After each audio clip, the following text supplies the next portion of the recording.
Hello, hello, hello. Welcome to Quilt and Color. My name is Shalina.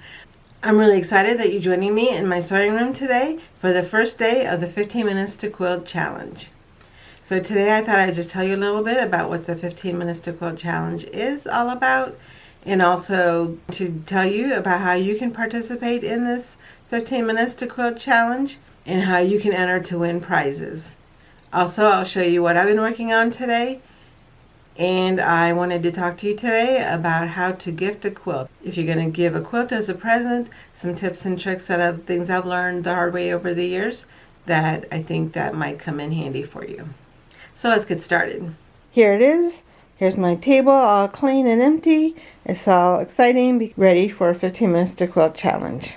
I'll give you a quick peek at the design wall. It's got all sorts of fun things you're going to look forward to seeing this month. One great thing about quilting is that you can talk about habits and productivity, and at the same time you can talk about fun. And the 15 minutes to quilt challenge helps you with both sides of that quilting aspect. I like to quilt for at least 15 minutes every day. There are days that I take off, but most of the time I quilt every single day. It's something that is a nice habit for me. It helps me move quilts along. It makes sure that every day that my quilts are making some kind of forward progress. I'm going to let last year's me explain to you some of the rules, and then I'll be back. We had so much fun last year. I really enjoyed working with you each day, encouraging you to work for 15 minutes a day. It's a great way to make sure that you have some time to yourself to work on something that you enjoy, and it helps make sure that you make progress on all of your quilts. Even if your day is really hectic and you have so many other things to do, just making that small little bit of progress. Sometimes when you're not working on a project that you want to work on, the weight of that really feels heavy on your shoulders. And even if you're just making 15 minutes of progress, for me, that just took that weight off my shoulders to know that even though I wasn't able to work on it for a long time, I could at least make a small bit of progress each day. I've actually made full quilts 15 minutes at a time during the busy season at my work. The challenge is going to work the same way as it did last year, in that every single day I'm going to make a video showing you my 15 minutes worth of progress on a quilt. The rules are really simple. All you have to do is quilt for 15 minutes a day and leave a comment to let me know what project you worked on, and you'll get an entry in that drawing. There's going to be a few things that are just a little bit different from they were last year, just to enhance it. When I work off camera, repeating projects, I may give you other content to keep it interesting for you. I may make some Ask Me Anything videos, so please drop your questions so I can answer them for you. Or give me some suggestions on other videos that I can make for you. Before we get into the fine print of the challenge, let's talk about working for 15 minutes a day.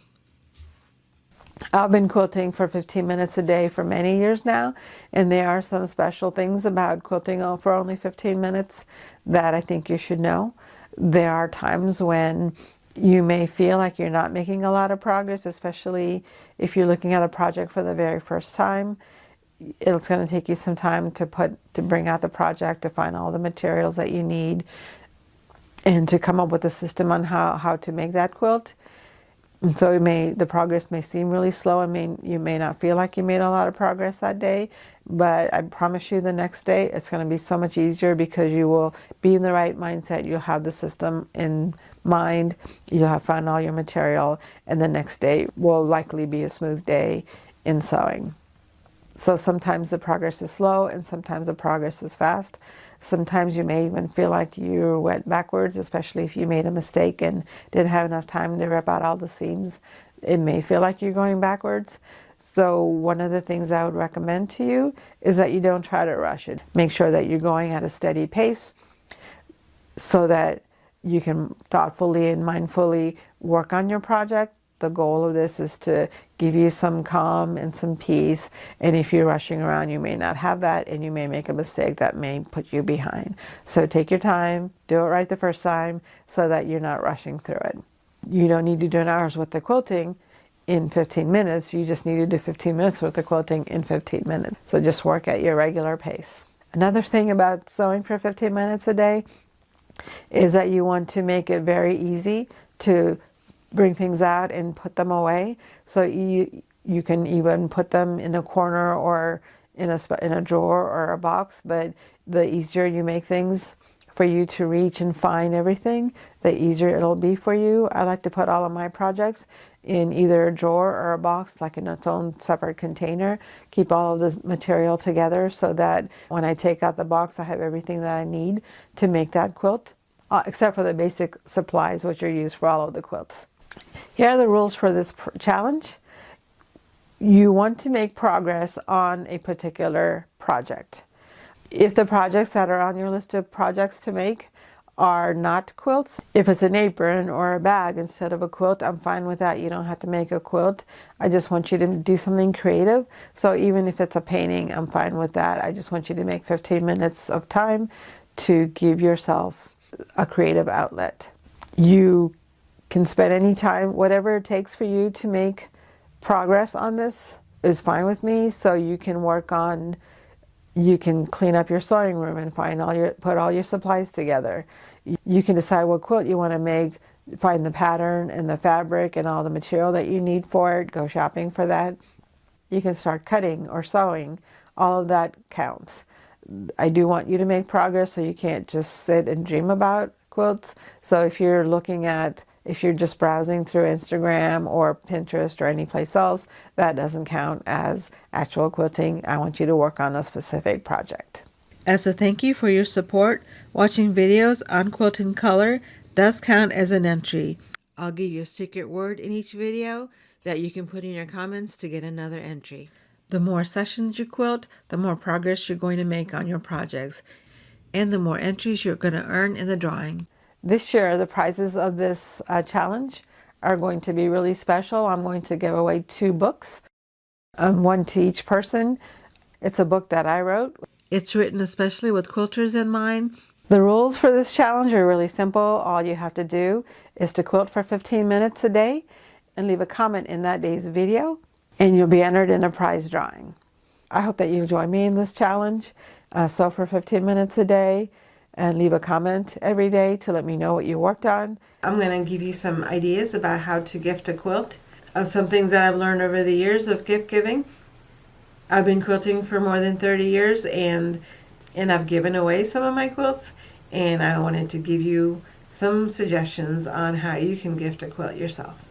The first lesson, it's a very important one that most people overlook, is does this person want a quilt? I know I couldn't believe it either. How can you not want a quilt? But I've learned over the years that there are people who don't want quilts. They don't value quilts like we do, and they don't understand. I understand that they're so decorative and they're functional and they're great heirlooms, but some people just aren't interested in them. And if somebody is not interested in them, or if they would prefer something else, then we don't have to make them quilts. So I think it's very important to figure out, first of all, if this person even wants one. Some people think that a quilt is cool to the touch when you first get under it, and because of that, they don't want to use a quilt as on a bed. And although I could say, well, you could just put it on top of your polyester blanket to decorate your room and to have a quilt also warm you, but that's something that they're not interested in. So that's one thing that, before you waste your time in making a quilt for that person, is to decide, first of all, is that person even want a quilt? Okay, the second question you want to ask yourself, the second piece of advice that I want to give you is this person quilt worthy? There may be a person who wants a quilt, but they may not necessarily need your quilt. When you make a quilt for a person, you are giving that quilt from the love of your heart and the time that you've given it. And sometimes some wood quilters have some expectations about how they're going to use that quilt. And you want to make sure that the expectation that's in your head matches the person that you're giving it to. So for example, if you were giving a gift to a baby that you just wanted them to use it up, and you want to make a really simple quilt, and you know that they're going to spit on it and poop on it and drool on it, and that's fine, right? And so because of that matches and everything is fine. If you ever see that quilt again and it's in rags, you'll be happy, right? Because it's, you know that the quilt was well loved. But if you made that baby double wedding ring quilt or something that's much more complex, then maybe you may not want to see that quilt being all ragged. And it's possible that's going to happen. And some people like to change up their decor every year. And so at the end of the year, it's possible that the person will not value that quilt anymore. Or maybe it's a person that you aren't sure your relationship is going to last. Then maybe you may not be happy that they have a quilt, that you spent all this time making a quilt for them, and find out that the relationship is no longer working. So you want to really think about the recipient and make sure that you're thinking about the long-term implications of giving that quilt to that person, and just make sure that that person is quilt worthy. The third piece of advice I have about gifting a quilt is to figure out what kind of quilt that that person wants. Personally, you can say, well, a quilt is a work of art, and it shouldn't matter if it matches the house or if it matches the personality of the recipient. But any other time that you give a gift to somebody, you do want to make sure that it's something that they will love. And if you bought them a blanket, for example, you would probably make sure that it matches, it at least goes with the decor. If I give somebody one of my quilts that I made with African fabric, and they happen to be a house that's country chic, or if it's all beige house, my quilt is going to look very out of place in that house. And so you do want to make sure that you're matching the needs of the recipient when you're giving that quilt. And personally, what I like to do is to just ask the person what they want, and that way you have a better idea about exactly what they want. I've had times when I thought that somebody would want, say, a lap quilt, and they've asked for a small wall hanging, and they actually a really small wall hanging, and it was something that I could make sure that I actually gave them exactly what they needed. They had a particular space in their house that they wanted filled with artwork, and that made complete sense to me, that that's what I could give them, is something they could really appreciate and enjoy. And they could just, they might give you a color scheme or a mood or something that will help you make a quilt that's customized to that person. One thing that I did when I was making a commission quilt is that I actually kept going back to that person. It was somebody that I worked with, and so I saw her every day. And one thing that really was helpful for me is to keep asking her questions. It always made me nervous to make a quilt for a person, because as I make decisions, it makes me nervous. Will this person like this decision? Will they like that decision? If I change it this way, will that make them mad, or will that make them happy? If I can just ask them, then you know that quilt is specially customized for them, and it also gives them an idea about how long it takes to make a quilt, because you're asking them questions. Now, when you go through when you ask them what they want, you may have to negotiate with them based on your skill level, the amount of time that you have,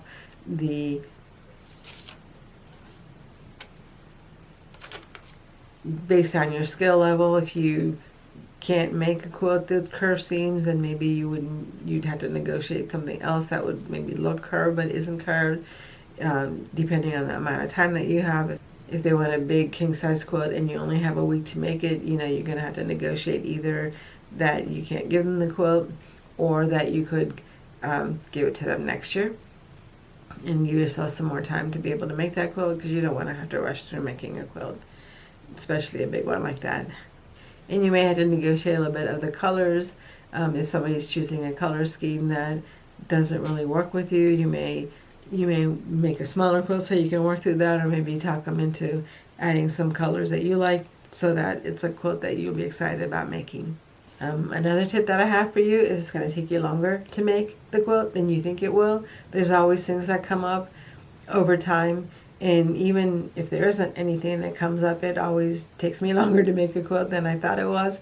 For some reason, because I'm enjoying it so much, the time is collapsed. I tend to condense the time in my head. I don't know why, but it just feels like whenever I make a quilt and I think, okay, well that took me this many hours to make, and it turned out that it took me twice as much when I actually started measuring the time. So just make sure that you give yourself plenty of time to make that quilt. And if you did estimate incorrectly, don't worry about it. I personally think that a person would much rather, I think that a person would much rather have a OU note rather than a quilt that isn't, instead of not having the quilt at all, I guess. So you can always just give them a note that says, here, I'm making this quilt for you, and you're going to have to wait before I can get it done. But then you want to make sure that you finish as soon as you can so that you can give it to them. There's more tips coming up, but I wanted to show you what I worked on today for my 15 minutes to quilt. Okay, forgive the poor lighting in here, but this is my bathroom. What happened in here is that there was a towel hook that was up here. It fell off, broke off the wall, and so I filled in the space, and instead of having to paint the whole bathroom all over again to cover up that spot or to try to patch it and have colors not match, I just decided to just paint a painting on here in my bathroom, which seems really, it's what's a good word for that? It just seems really weird to be painting on the walls, but now I have a fresco in my bathroom. I didn't really think through very much about what I would paint here. Just something that would cover up the spot and that would look okay with the metal decoration that I already have in here. So that's what I did for my 15 minutes today, is to paint this window box in my bathroom. The secret word for day 1 is Shalina. Another suggestion I have about gifting a quilt is to make sure that your presentation matches the quilt. I have given away quilts in garbage bags just because it was plastic and it was a big quilt, and I just put it in a garbage bag, in a white garbage bag, because it kept it from getting dirty in the elements and things like that. And it was, at the last minute I hadn't thought about the presentation, and so I just gave it to them in a trash bag with a bow on it, which it's fine. It worked out okay, but over time I've learned that to think about the presentation ahead of time.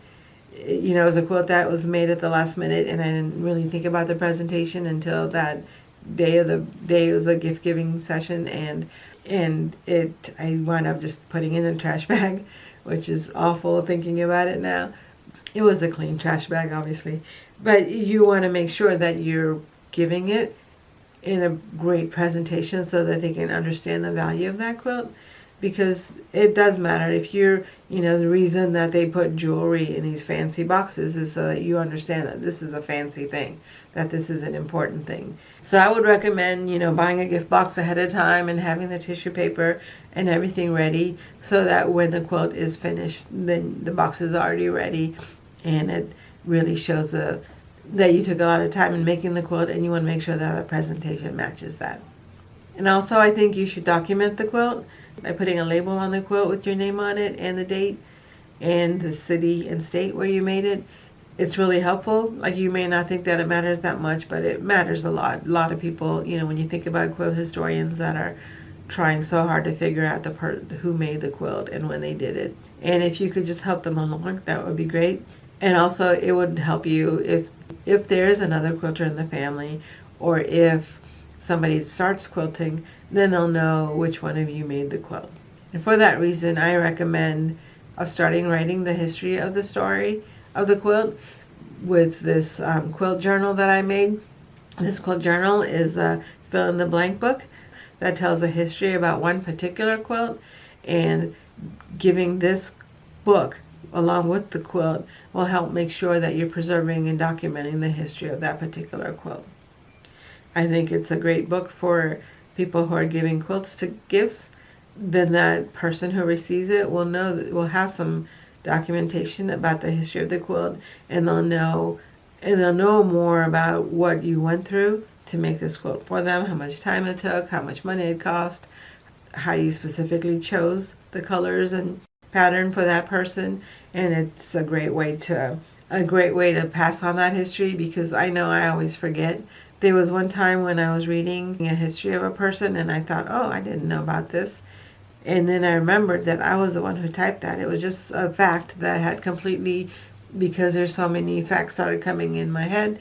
And when you're receiving a gift, it's possible that you're getting it at the same time and you're getting a lot of other gifts, and those facts between all the different gifts may get confused over time.